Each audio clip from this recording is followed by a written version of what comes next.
As the snow settles in Edmonton, many are wondering how long it's going to take to clear after the struggles earlier this winter. Mayor Andrew Knack has promised it's going to be better, and he joins us this morning to talk about this and much more. So how have things changed since December when it was really tough out there? So one of the biggest things the city has done is typically contractors, in a major snowfall event, the city will always bring in contractors, but typically they come in once the snow has stopped.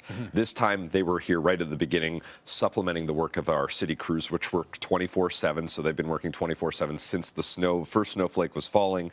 They were out putting down traction material. They were using contracted resources to make sure we could get to as many roads. And so we're very confident that we'll be able to meet the timelines that we've set out for our freeways and then moving into our bus routes and our other major arterials. Now, last time we had this conversation, budget was a major constraint. Have you worked around that this time? So the city always has the ability to tap into what's called our financial stabilization reserve, which is essentially our rainy day, or for this segment, we'll call it our snowy day fund. Sure. And that allows us to scale up when we need to. So we have the resources. We'll always tap into that. We're not going to sacrifice the service standards for the budget piece.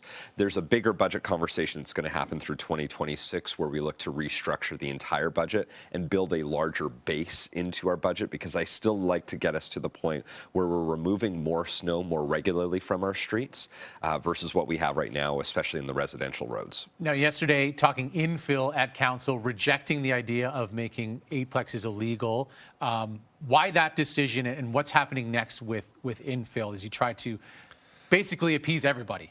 Yes, and I mean, you'll never appease everyone when it comes to how your neighborhoods evolve. I mean, I live in a mature neighborhood, and everyone's going to have different varieties of opinions. But what we did hear pretty consistent feedback on during the discussions, and I would argue throughout the campaign, is how big some of these buildings are, the massing of the buildings.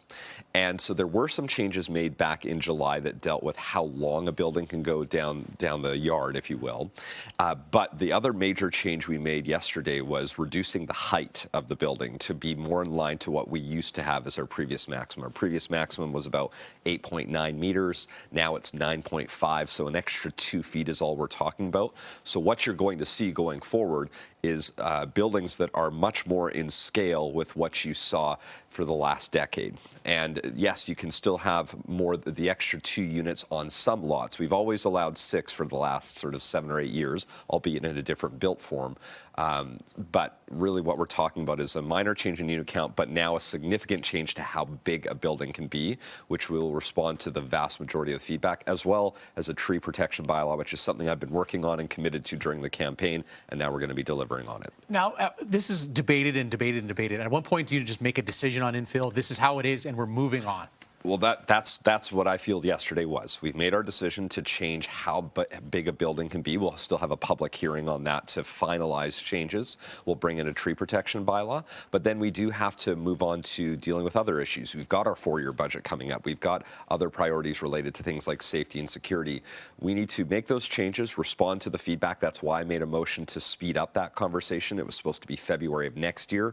Instead, we had it February this year, and we're going to make these decisions, make these changes, and then make sure we're moving on to the other issues that Edmontonians are asking us to focus on. Noon today, you're talking about national defense, this new contract, this new plan from the federal government, a regional partnership. What can you tell us about that? A little bit more to come at noon, but I think really at a high level, the federal government is looking to make major investments into national defense across this country. Edmonton, of course, because of our northern location, is one of the best locations for the federal government to be investing in.